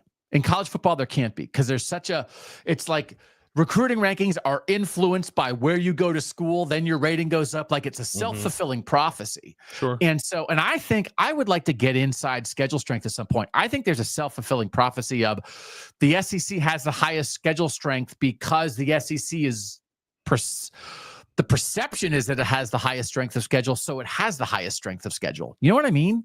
Like I don't even understand how that works 100% necessarily.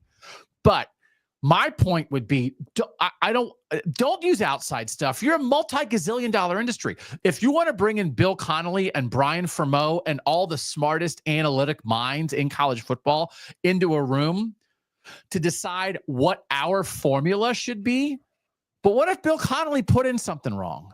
What if Brian Fremeau is a little bit rushed and put in something wrong? You must control it. It's ridiculous to me to outsource this, insource it. Get the smartest people from that version of college football, and they should be in the room anyway. They should have analytics people in the group of 13, and they don't. This would be to bring those people in. But let the 10 smartest people who analyze college football from an analytics and computer viewpoint, let them create a formula that then guides the committee. That's the answer. That's the answer. Is it the answer? I think that's the answer. Yeah, I just like I said, I wouldn't want here are the numbers, here's what it spit out, here's the bracket, no discussion. Okay. I'll agree with that. But I think a net rating thing, and again, this has been people have been talking about this. They want better numbers. They do want better numbers. And the SEC wants better numbers because they believe it'll help the schedule strength discussion.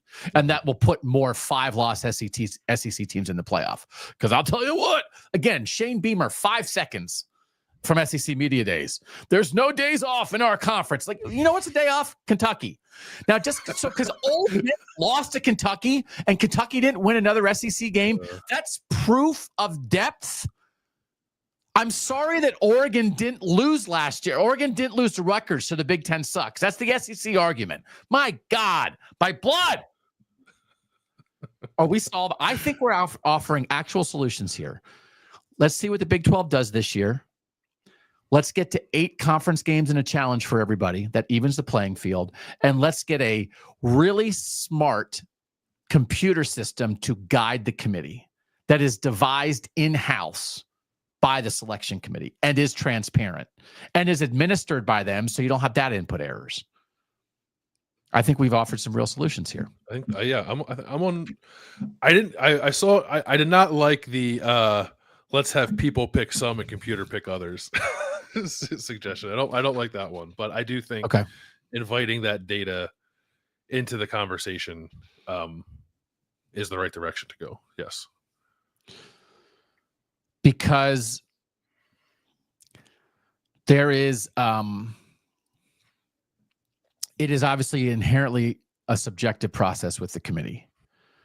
I do think the less subjective you can make it, the better. Now, auto bids, you're getting out of the subjectivity business. Now, if you're still leaving 3 wild cards, there's still a little bit there, but you're getting out of that business. Computer models, you're getting out of that business to some degree, right? Like you're like, go win your games, go schedule good teams and do your thing.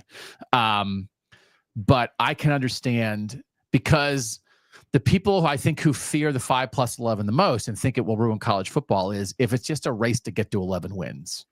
And that is the kind of thing that I do understand that can be a difficult conversation, as much as I would say, well, I don't think a 9-3 SEC team should get in ahead of an 11-1 Indiana team. I also don't think we want to live in a world where every 11-1 is better than every 9-3. Right? Like we don't want to encourage, and to be fair, like Indiana played nobody in the non-conference last year. We don't want to encourage a race to 11 wins at all costs, because you're going to kill non-conference games. But if you create a formula that rewards it, there are formulas that you can say a non-conference loss to a good team is better than a win over a bad team. Right? We looked at your offensive and defensive efficiency. We looked at play to play. We looked at drive to drive.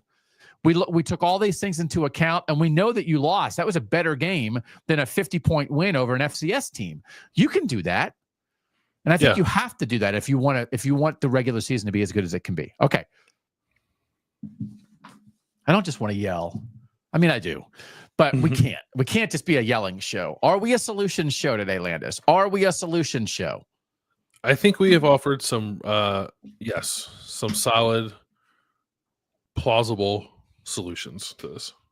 We could take these solutions to Tony Petitti. Can we take him our computer model proposal and our 8+1 challenge proposal to Tony Petitti next week when we get him on the show? I also like the idea of two guys who know nothing about creating a computer model bringing a proposal for one. Well, what is it? Well, I don't know. Get somebody else to do it. Somebody else who's smarter than us. We just think you should that's have leadership. Yeah. That's leadership. That's right. Leadership is bringing smart people together where you yourself are not an expert and synthesizing information. I have no skill or intelligence, but I believe what is so critical is synthesizing the intelligence of others and deciding and synthesizing and prioritizing. And that I'll do all day. All right, I'm going to wear my crown next week and let Tony. I want you to address this because there's a comment in here. Hell no to 8. Fans already have to endure enough crap non-conference games as it is. They need more quality games, not fewer. You're not advocating for fewer. You're just advocating for them against different people for the challenge. Yeah. No, I mean, like that can't be the solution. So, I mean, but like for Penn State, right? So Penn State, we already talked about. Penn State's playing non-conference games this year in a lousy non-conference game. Well, what Penn State would play instead this year is 8 Big Ten games. And then you know what their SEC game would be? A banger. So what you might be doing with Penn State is taking away a game against, I don't know, Purdue, and putting in a game against LSU. So we are pro fans here. I think that's better for fans. I don't think that's worse for fans. Now, but I'm not. So you're still telling them. You're still telling them 9. You're not giving them a window to start. Okay, we only have 8. We have to do. I think that if you're going to go to 8, the challenge has to be part of it. I'm not saying go to 8 and then you have 4 games to screw the fans with. But 8+1 is still 9. Instead of 9, it's 8+1. And then I would hope that Penn State is still going to play Syracuse and West Virginia and Pitt at times in games like that, right? With the 3 they have to work with. But absolutely, no. I think this is, I only am suggesting this because I think it's better for the Big Ten. It's a way to get to equality, but also I think it would be better for fans. And I really believe in my heart because it felt like that challenge thing was out there briefly and very excited about, then it vanished. I think it would be great. And the idea of counting games, it would make all 16 of those games matter. Absolutely, no doubt about it. If you care about Big Ten football, I swear you're going to put on Purdue, Mississippi State and care in a way that you never would before if you're just an Oregon fan or a Washington fan or a Penn State fan. You now care about Purdue, Mississippi State. That's good for everybody, Bill, isn't it? I think it's better. Yeah. I guess the point is also made in the comment, like, what if you're not taking away Penn State, Purdue, you're taking away Penn State, Michigan? But like you're not. Also, but I just think that you wouldn't. Of that. I just think you wouldn't. Yeah. You're not closing your eyes and throwing a dart and saying, "Oh, we lost Penn State, Michigan." You still, as a conference, have to prioritize games that are going to be good for your TV partners, that are going to enhance the strength of schedule your team's perceived to be the best, and like you have to be smart about it. You control this. The Big Ten controls it. So to be like, oh, well, sorry. Also, by the way, you're already not getting Penn State, Michigan every year. Right. We're already in that world. Penn State and Ohio State aren't playing each other next year. But I mean, like, we can't pretend that like they're not in control of this. There's not a contractual rule that everybody in the Big Ten has to play everybody else in the Big Ten the same amount of times because they're already doing that with rivalries.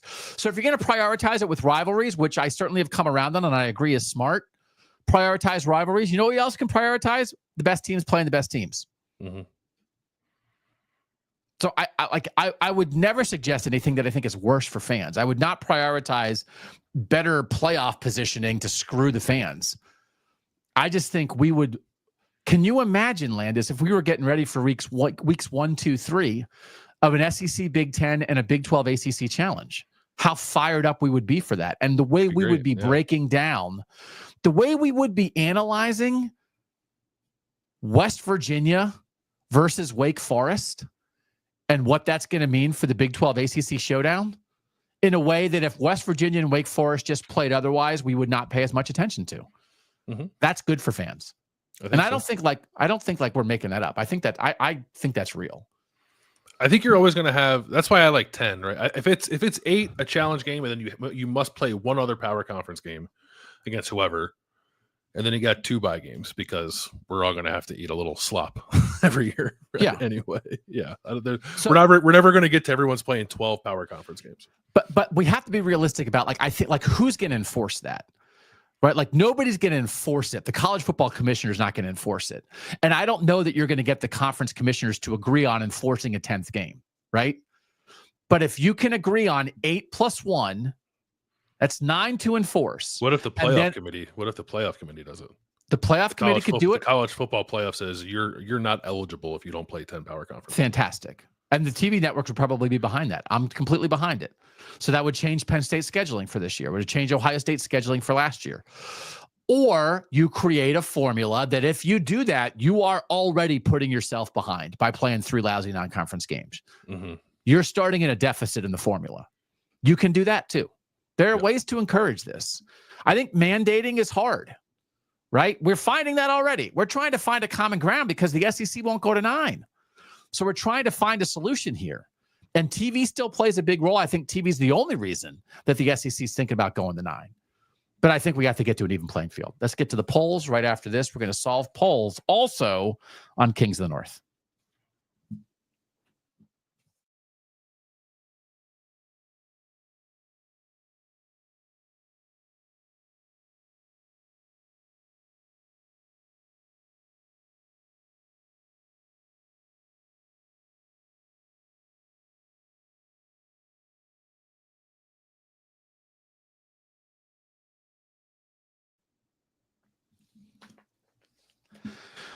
Doug Lesmerises, Bill Landis, a little parched from all the shouting.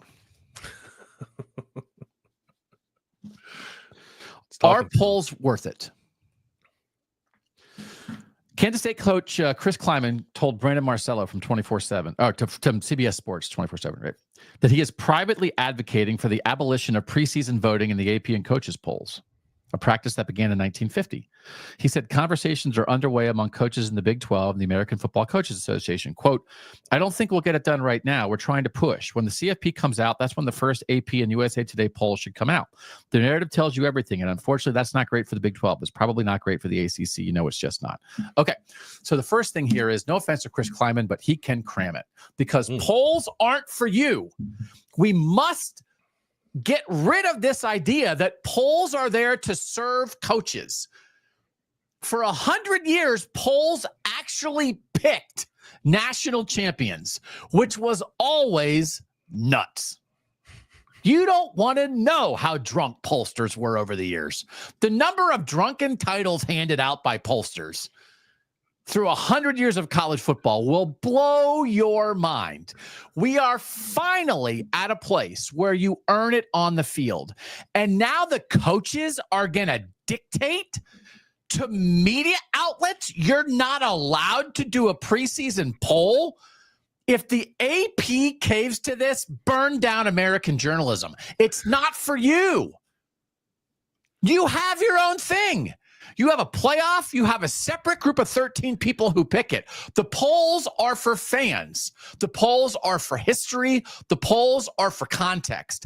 If your group can't figure out how to run your sport to the extent that you got to kill preseason polls, you're crazy. And if the AP caves to it, it's the end of life as we know it. Just hurtle us into the sun. The whole idea of the AP would not be allowed to have a preseason poll. The AP should have already put out a statement about this. You can't tell us what to do. And by the way, if this happens, the KOTN poll starts the next day. My God, this aggravates me, Landis. It's one of our own people. And by the way, it's completely misplaced. The whole narrative from the Big 12 that the polls screwed Arizona State is 1,000% FALSE. Oh, why are people so mad about preseason polls, Bill? Are they? I don't know that they are. The coaches are getting together to want to do away with preseason polls. Yeah. I don't know. I guess part of it is, I guess, covering their own butts, right? If you eliminate expectations based on preseason polls, then you're maybe more likely to survive a 7-6 season, something like that. What I get riled up about polls. Do you find all poll discussion to be like whatever? Mostly, like I don't disagree. As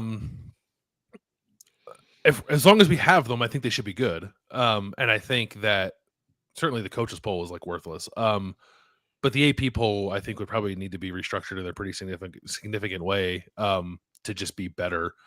But I also like the sport's so different now, and we crown a champion differently, and there's a playoff. And we've talked before about we have this expanded playoff. More teams are going to get in. Maybe it's going to go to 16. There's going to be more opportunities for teams to celebrate getting into the semifinals. And just the idea of we won this many games against teams with a number next to their name, is going to become less important than it used to be. Do you care that James Franklin is whatever he is, 3-17 against top 10 teams or whatever that record is? Do you care? Have you ever referenced it in trying to evaluate coaches? Yeah. Okay, so then if we don't have polls in the first half of the season, we can't do that anymore. Correct. Okay, yeah. Does that matter to you? That matters to me. No, it matters to me. On the list of things that I think are important in college football, it's not at the top, but it matters to me. Of stuff we got to get figured out, it's not near the top of the list, but I think it matters, yeah. I think, so to me, that argument is of all the things that you want to fix about college football, getting rid of polls for the first 5 weeks, to me, seems like an easy thing to do that actually solves nothing and does hurt things. So again, I think it was, do you think it matters that Ohio State, Texas is going to be like a 2 versus 3 game or a 1 versus 2 game or a 1 versus 3 game? Do you think that matters at all? That when we talk about Ohio State, Texas in week 1, we're going to say it's number blank versus number blank. Yeah, I think it matters. I think it just contributes. It contributes to the feeling you have going into it. Everyone knows Ohio State and Texas are good and that they played each other last year in the semifinals, and that's a lot there. Right. But then I think to put numbers next to those names to say that this is 2 top 5 teams to go, if you're going this year, to go to the shoe and say the number 1 team or the number 2 team in the country is coming in here. I think that matters. Yeah. So I think the idea of throwing that away because we can't figure out a way for humans to evaluate teams without using where they were ranked in the preseason. And again, I get very angry about this because it's not about me, but I think I'm as qualified to speak on this as anybody because I was people were yelling at me when I was an AP voter 15 years ago because I completely threw out my preseason ballot the minute the season started, and I went only by results, and it was viewed as revolutionary. People wrote about me. I was on College Game Day. I was standing in the shoe under an umbrella being interviewed by Chris Fowler about my crazy ballot, right? Because I went about it that way. That happened? I didn't know. Yeah. Because I wore a suit. I was I'm going to be on ESPN. I guess I better wear a tie. Because I said, I'm not going to be beholden to preseason expectations. I understand why we have a preseason poll because I think forming a general consensus so people can say, this is what everybody thought. And then everybody was either A, right, or B, wrong, I think is interesting. How can you be wrong if you never express an opinion? But then once that started, I threw it out, and it was a national college football story for a brief period of time that I was not beholden to preseason expectations. So that idea, and now I do think we've done a much better job. I think we've changed. I think the committee is much better about this. But the idea that we can't extricate ourselves from preseason expectations to the point that the only solution is doing away with them is crazy to me. It is absolutely crazy to me. And it's not for you. It's not for you, coaches. It's not for you. It's for us. So let me make my point about Arizona State. I looked at the playoff committee rankings and the AP polls. Once the AP poll started to come out, I looked at them for 4 teams: Indiana, BYU, Alabama, and Arizona State. Okay. So once the committee started coming out in week 11, and I will say basically every week for BYU, Indiana, and Alabama, the AP poll and the playoff committee were exactly the same. They were maybe off by one. The only real difference was with Arizona State. Arizona State was not in the top 25 of the college football playoff rankings for the first 2 weeks of the rankings. Okay? Isn't that crazy? Neither the AP nor Arizona State had them in. Then when they finally started to get in,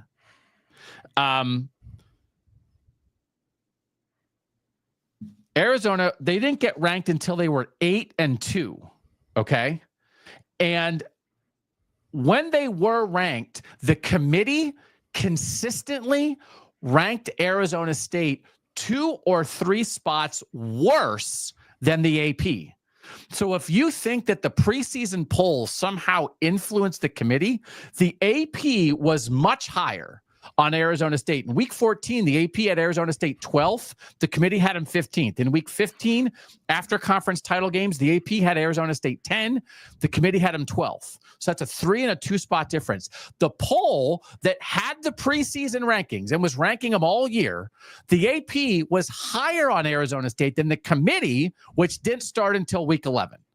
So if you think that somehow that held Arizona State back, you're wrong. This is what held Arizona State back. Arizona State wasn't ranked until they got to 8-2. Do you know why Arizona State wasn't ranked until they were 8-2? When they were 7-2, they had losses to Texas Tech and Cincinnati. They had wins over Wyoming, Mississippi State, Texas Tech, Kansas, Oklahoma State, and UCF. Those teams were combined at the time that Arizona State was 7-2 and not in the top 25 of anybody's rankings. Okay? Their 7 wins were against teams that were 23-43. And the only team they had beaten with a winning record was Texas State, 5-4 Texas State. And they'd lost to Cincinnati, and I know Sam Levitt was out, but they still lost, and Texas Tech. So the reason Arizona State wasn't ranked when they were 7-2 is because they didn't deserve to be ranked. And the only thing that held Arizona State back from being ranked was Arizona State. When BYU was undefeated, they were 6th. Indiana was 5, BYU was 6th, and BYU had beaten a team that was going to be in the playoff. I'm sorry, Arizona State did nothing for the first 9 weeks of the season, and then they finally started beating some ranked teams. They beat Kansas State, they beat BYU, and then guess what? They got ranked. Entering conference championship weekend, Arizona State was 5th among 2 lost teams. They were behind Georgia, Ohio State, Tennessee, and Miami. And again, entering conference championship weekend, Arizona State was 10-2. They had beaten 3 teams with winning records. Their only win over a ranked team was number 18 BYU. They were 10-2 with 1 win over a ranked team. They were 5th among the 2 lost teams. Should they have been ahead of Georgia? Should they have been ahead of Ohio State? Should they have been ahead of Tennessee? Should they have been ahead of Miami? And they were behind all the 3-loss SEC teams, but that's a different conversation. Okay. We understand the 3-loss SEC team thing. So for Brett Yormark, for them to be like, oh, the preseason poll held Arizona State back. The AP poll held Arizona State back. Let's do away with polls. Arizona State didn't deserve anything last year. And then when they deserved it, the polls liked them more than the committee. So this whole thing, this whole argument from the Big 12 is completely fraudulent. And I'm standing up for polls. They're attacking polls, and it's because their conference champ sucked for the first 9 games. I'm sorry that Arizona State sucked for 9 games, but they didn't beat anybody, and they had 2 middling losses. So suck it. Like, I'm so mad about it. It's a disingenuous conversation. I don't even understand it. What was the worst thing that happened to Arizona State? They won the Big 12 and got a bye? Like, I don't even like it. They were they were number 3. No, I guess it's like it held Arizona State back from getting a bye ahead of the ACC champ. Yeah. Like, I don't know what it held them back from. And again, like, if it's going to hold them back in the future when we aren't giving the 4 byes to the conference champs, have your conference champ be better. I'm sorry, Big 12, your conference champ last year had 2 bad losses and beat 1 good team. I'm sorry. Like what? I don't even know. And then when they beat Iowa State in the conference championship game, okay. Like, they got rewarded. It's such a disingenuous argument. And they're doing it to kill polls.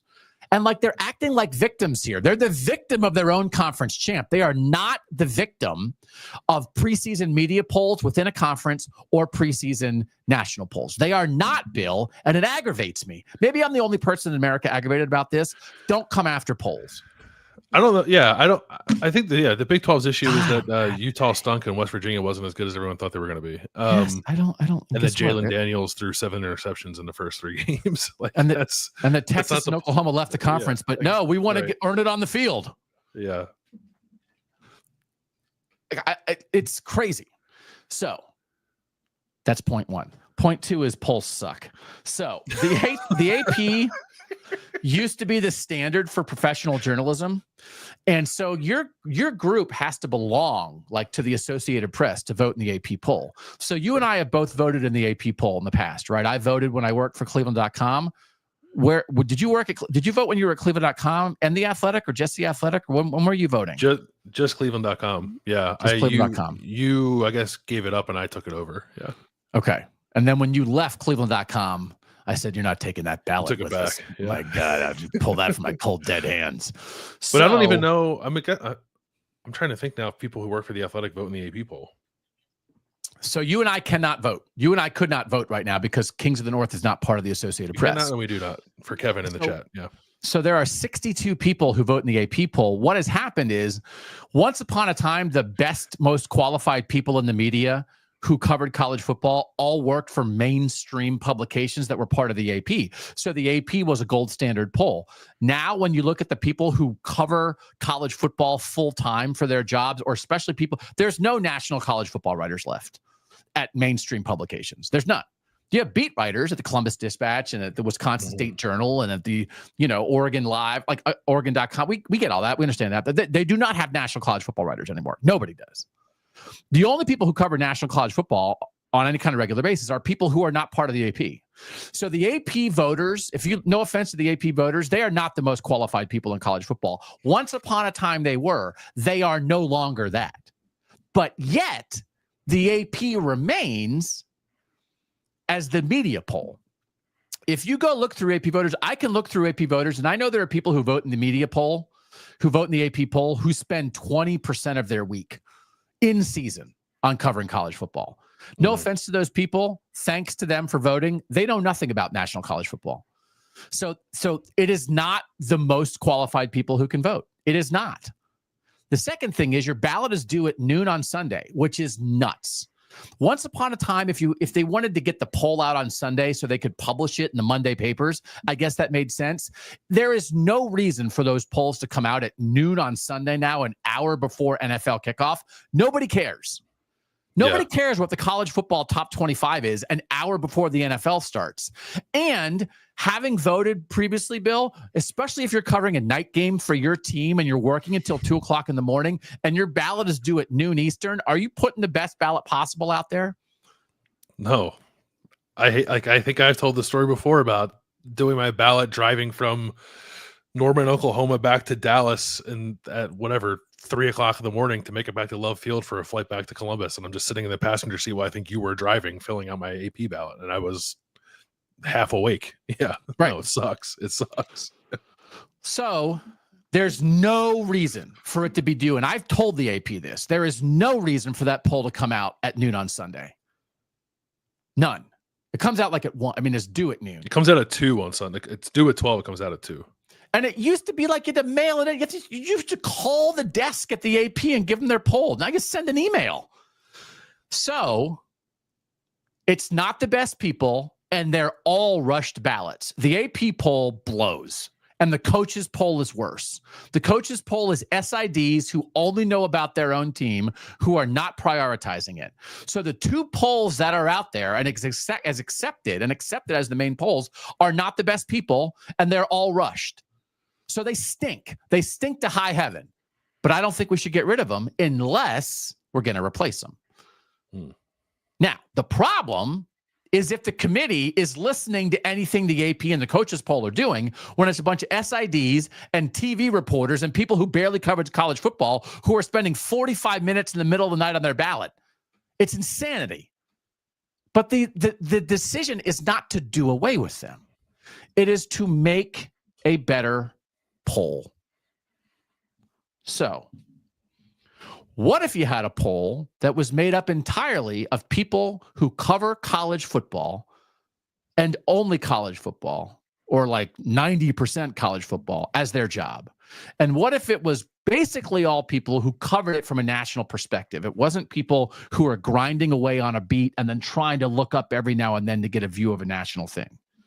What if their votes were due no earlier than Monday at noon, maybe even later, maybe Tuesday at noon? So you have time to actually rewatch games, to look at stats, to think about things, to sleep before you vote. And then that poll came out in the middle of the week. What if all those votes, every ballot was made public every week? The AP does that. The coaches poll does not do that. And what if you got the college football world to accept this poll as the standard? It's not the AP. It's not the coaches poll. It is this other media poll of people who dedicate themselves to the sport on a national level and who have time to think about their ballots. That poll serves fans. That poll provides context. That poll is worthy of the history books. Once upon a time, that was the AP poll. It no longer is. So, Bill, would that poll have value in your mind? It'd be more valuable than what we currently have. Yeah. It would be valuable up until whatever November when the playoff rankings come out. And that's fine. That's worth it to me. No, I think we should have ranking. I think we should have. I don't want to be. I guess I don't want to talk about both sides of my mouth. Like, I think it makes sense that the playoff committee does wait, but I also think we should have numbers next to teams' names in September and October. I agree. Yeah, I don't think this is because the college football playoff committee is serving the sport, right? Is serving the teams, is serving the playoff. They exist to serve the playoff. I think plenty of people have argued that they shouldn't have anything. They should just do one. Now they've turned it into a TV show. ESPN would not allow them to not do those things in the back half of the week, but it's not their responsibility to do a preseason poll. It's not their responsibility to do a week 2 poll. But I think the history and tradition of the sport, the interest of the sport, it deserves a poll. So someone's got to do it. Someone's got to do it. And it just so happens that the way we've always done it are no longer the best ways to serve this sport. So, like everything else in the sport. Yeah. Should we do it? It's a lot of work, man. I'll do it. Would you be interested in a poll of between 30 and 50 national college podcasters and writers who dedicate themselves to national coverage of the sport? And if there is some regional bias, we balance that out. But it is not asking beat writers grinding away on their individual teams to have a national perspective. A lot of these people do their own ballots anyway to create content for their shows. They certainly on their own are already evaluating, I think this team is better than that team. It would be in the normal course of what they do for their jobs anyway to evaluate teams against each other. And if we got those people together, between 30 and 50 of them, and gave them time to vote, and then asked college football to accept this poll because we think it serves fans best, and we think it provides the context that the sport deserves, is there value in that? I think there's value in it. Yeah, it would be the best poll out there. Whether or not it became universally accepted as the best poll is another conversation. But it would undoubtedly be the best poll available. I guess the two important things. I don't even know how many people it needs to be honest, because I think the AP poll has too many people too. It's like 60 something. 62. Yeah. Regionally diverse, obviously, is imperative, and people who understand the sport from a national perspective. And it's like, no offense to people who are covering a beat. It's just like, it's hard to kind of have your finger on the pulse of what's happening across the entire sport when you're writing 3 stories a day, every day about the same team. Yeah. Okay. I think I'm going to maybe do it. Okay. I'll even ask Josh Pate. I'll ask Josh Pate. You make a good point that people are doing it on their own anyway. I think consensus matters. Every right? show's got their own. Yeah. Because it's like, well, like this guy thinks this, and this person thinks this, and this woman thinks this, and this writer thinks. But it's like, okay, well, you get it. You get a variety of things. And I think when you are really steeped in the sport, the more knowledge you feel like you have, the more you're willing to bet on yourself and not go along with the pack. And I do think there's groupthink that develops in all the polls because people are like, I'm not sure of my knowledge because I'm worried about my team. So I don't know that I have a definitive opinion about whether Iowa State is better than Ole Miss. So I'll just kind of look to see what everybody else is doing. But I think if you're like, well, I watched like 4 Ole Miss games this year, and I have been studying Iowa State, and it's like I have an opinion about whether Ole Miss is better than Iowa State, and I'm not going to listen to the pack. I think you'll get a smarter poll. I think you'll get more divergent opinions that then create a consensus that better reflects what's actually happening in the sport. I think you absolutely would get that. Yeah, and then it's just a matter of will people say yes to do it. we got to get buy-in. So